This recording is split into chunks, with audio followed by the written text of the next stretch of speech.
nous voici arrivés au terme de 3 jours d'échanges, de débats, de communication riches et variés pour célébrer à notre manière la Journée mondiale de la liberté de la presse. Je suis particulièrement heureuse de constater l'engouement qui a sous-tendu les activités de cette année, qui se sont articulées autour de l'organisation d'un concours à l'intention des étudiants en journalisme appelé Djarloudi, les masterclass dénommés Harani, les panels baptisés Soumouni, un espace abritant 33 stands qui ont permis de mieux connaître l'univers des médias et les universités où le journalisme est enseigné. La réalisation de portraits de journalistes méconnus du grand public et leur affichage dans la ville de Conakry et dans les salles des panels. Le thème de cette année, le journaliste sous l'emprise du numérique, est suffisamment évocateur des enjeux de l'évolution vertigineuse du numérique, impactant tous les secteurs d'activité et particulièrement les médias. Son Excellence le colonel Mamadi Doumbouya, président de la transition, président du CNRD, chef de l'État, et son Excellence Monsieur Mohamed Beyavogui, Premier ministre, chef de gouvernement, et moi-même et l'ensemble des membres du gouvernement, félicitons pour la qualité des échanges, la richesse des débats, la participation des panélistes de haut niveau et vous réitérons notre totale volonté d'être à vos côtés pour relever les défis qui nous interpellent tous. Je puis vous rassurer que les recommandations issues des présentes journées serviront de repère pour la suite de l'accompagnement et du soutien des médias par l'État amorcé depuis le lendemain du 5 septembre 2021. Son Excellence le colonel Mamadi Doumbouya et M. Mohamed Beyavogui, Premier ministre, attachent du prix à la qualification de nos médias et vous exhortent encore une fois à plus de responsabilité dans la collecte, le traitement et la diffusion de l'information pour une meilleure contribution au processus de refondation de notre État, afin d'établir définitivement les bases d'une démocratie inclusive à la hauteur des attentes de chacun et de tous. Le ministère de l'Information et de la Communication n'a pas attendu ces journées pour prendre en charge les recommandations de la commission qui a travaillé sur les amendements apportés sur la loi L002 en 2018, sous la présidence de M. Boubacar Yassine Diallo, actuel président de la RAC, de la Haute Autorité de la Communication. Nous allons, avec l'appui de la Haute Autorité de la Communication, organe régulateur, y travailler pour son actualisation, car elle doit désormais intégrer la transition vers le numérique de la radio et de la télévision, qui verra naître de nouveaux métiers. C'est le lieu de rappeler que la revue du cadre légal et réglementaire des secteurs de l'audiovisuel et des télécommunications est partie intégrante du processus de transition vers le numérique. Les médias jouent un rôle majeur dans la construction de la Guinée unie, prospère, que nous ambitionnons tous. Excellence, Monsieur le Président du Conseil national de la transition, distingués invités, je ne saurais terminer mon propos sans rendre un hommage mérité à la coordination du système des Nations Unies, à l'UNICEF, au PNUD, à Figuira, à Guinée Games, qui ont facilité l'organisation des présentes journées, qui trouvent ici le témoignage de notre gratitude. À mes collaborateurs du gouvernement, qui, malgré leur agenda très chargé, ont consacré des heures pour échanger et partager avec nous sur les préoccupations des médias, je dis un grand merci. Je remercie vivement la Fondation Rabi et les enfants pour leur appui et le collectif des artistes qui nous ont offert gracieusement une chanson pour cette commémoration et permettez-moi de les citer nommément. Jupiter David, Ablaï Mbaye, Hadi Diop, One Time, Bébé Baya, Gianni Alpha et Cheikh Oumar. Trouvez ici toute ma gratitude. Au secrétaire général, mon cher Suleiman Ba, alias Changel, je vous prie de l'applaudir fortement. À toute son équipe, Madame la chef de cabinet et l'ensemble de l'équipe du ministère, l'équipe Choc, et l'ensemble des travailleurs du ministère de l'Information et de la Communication, mes sincères félicitations pour le travail abattu. Aux associations de presse et organes de presse, un grand merci du fond de mon cœur. Vive la liberté de la presse pour que soit effective la liberté. Vive la Guinée unie et prospère. Merci, Excellence, Monsieur le Président du CNT. Merci d'avoir fait le déplacement malgré votre agenda hyper chargé. Merci à tous d'être venus. Et je ne saurais terminer que par ce petit mot, cette petite phrase. Merci à tous. Rentrez bien. Durant 3 jours, les acteurs se sont succédés à ce pupitre pour rappeler ô combien de fois important la nécessité de la liberté de la presse dans nos sociétés. Ce corps de métier que composent les journalistes et autres communicants, appelés aussi le 4e pouvoir, a connu des soubresauts énormes à travers le monde et continue aujourd'hui encore à le vivre.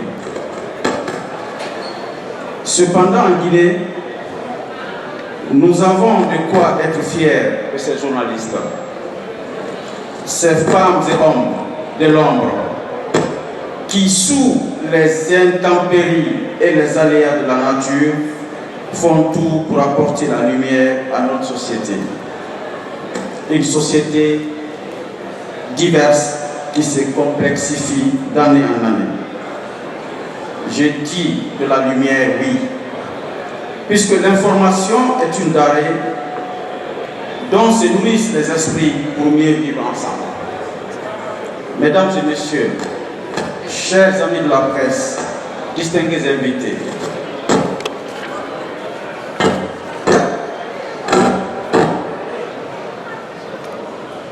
cette 14e édition de la Journée mondiale de la liberté de la presse se déroule dans notre pays dans le cadre d'une transition. Nul besoin de le rappeler.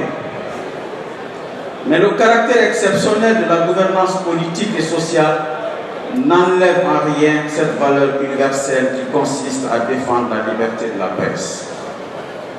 J'ai pu même vous dire que dans ce cadre et beaucoup d'autres ailleurs, les autorités de la transition font mieux que les régimes précédents. Les journalistes ici présents dans la salle peuvent en témoigner, mais les rapports et classements des organismes internationaux également. Je ne citerai pas les acquis dans le domaine de l'information et de la communication depuis la prise du pouvoir par le CNRD le 5 septembre 2021. Je laisse cette tâche à Madame la ministre de la Communication, qui le fait bien d'ailleurs.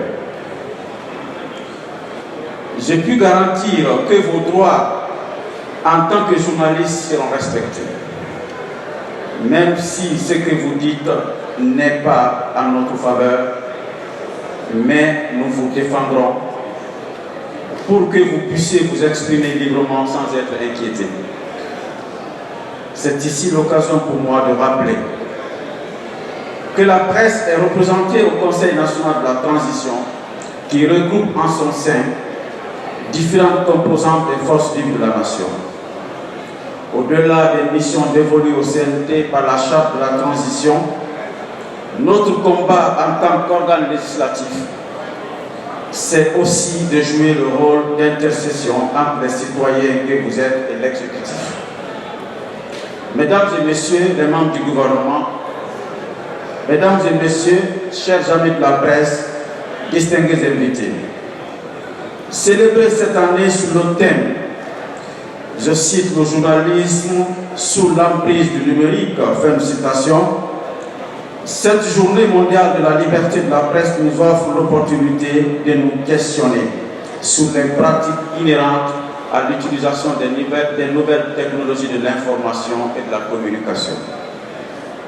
Je pense ici de façon singulière à l'avènement des réseaux sociaux et à l'Internet dans nos sociétés africaines.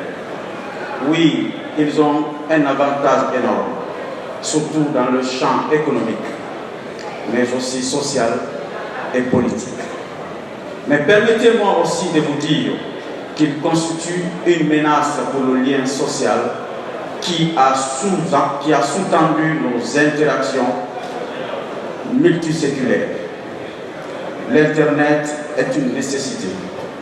Elle est aussi une urgence à canaliser avec discernement, intelligence et responsabilité. Nous constatons par ailleurs la dépravation de nos mœurs, us et coutumes, par une génération montante qui a tendance à enlever son autre pied dans la tradition pour se retrouver exclusivement que dans la modernité. Mais quelle modernité, mesdames et messieurs! Il est important d'interpeller les membres du gouvernement, notamment les départements sectoriels en charge de l'éducation, de tout mettre en œuvre pour un meilleur encadrement de nos jeunes. Ils sont le présent et l'avenir de notre pays. Nous avons l'obligation donc de tout faire pour ne pas qu'ils soient égarés. Chers amis de la presse, permettez-moi, au fond de moi-même, de vous féliciter, vous encourager. Parce que vous travaillez dans des conditions extrêmement difficiles. Dans une société dominée de plus en plus par des pensées politiciennes uniques. Par une société où les gouvernements ont tendance à tout contrôler. Mais aussi les médias ont tendance à tout contrôler. Face à une telle compétition, j'interpelle chacun de vous à la responsabilité. À la responsabilité pour que nous contrôlions l'information. Parce que l'information, c'est le pouvoir. Et ce pouvoir est discuté entre journalistes et ceux qui détiennent l'arène du pays. C'est pourquoi, une fois encore, je suis entièrement à votre disposition. Hier, activiste de la société civile, aujourd'hui, je dirige les destinées de l'organe législatif de la transition. Cette transition qui fonde essentiellement sa réussite sur votre capacité de collaboration pour nous informer et pour informer la population. Je le dis en dehors de mon discours parce que je crois aux valeurs d'une presse libre. Je crois aux valeurs et à la contribution d'une presse positive, à condition qu'elle fasse bonne presse. Je ne compte pas tenir un discours long parce que mes prédécesseurs ont dit l'essentiel. Cependant, je suis fier de cette presse parce que je retrouve là-dedans de l'art. Oui, quand je lis les colonnes du journal Lynx, c'est de l'art. Quand j'écoute mon cher ami Ramadan Sow, c'est de l'art aussi. Et quand j'écoute mon cher ami Abouakar Kamara, c'est la haute intelligence politique. Et quand j'écoute mon cher frère Condé de On refait du monde,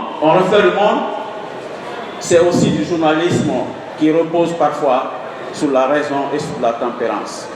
Et quand j'écoute mon frère Tamba de Espace, je trouve de l'art poétique et même je l'appelle très affectueusement le pasteur. Une fois encore, dans la presse, il y a tout. C'est la synthèse de notre société. Et nous devons l'utiliser rationnellement et en consommer rationnellement. C'est sur ces mots que je déclare close la cérémonie de la Journée internationale de la liberté de la presse.